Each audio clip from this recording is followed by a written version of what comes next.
Sa bidyong ito, makikita ninyo kung paano si Baby Wonder sumusunod sa akin pag pinagsasabihan ko siya. Ano na, may ginagawa ko. Hi. Oh, yung kamay ko, pacifier na. Oo. Yung kamay ko na naman ang hinihingi, Wonder eh. Oh, kasi antok na siya. Ayan nakapikit na siya kagad.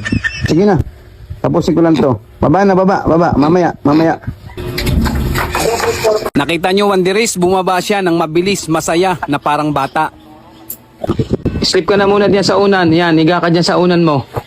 Ala. Sleep na muna ikaw dyan, pagod na. Kasi sip-sip ng kamay ko. Ala, sleep na. Ang laki na dati nasa liig niya lang yan. Sige na, sleep na din yan. Very good. Ang bait talaga ni Baby Wonder. Nung sinabi ko mag-sleep siya sa unan niya, ayun naka-sleep na Grabe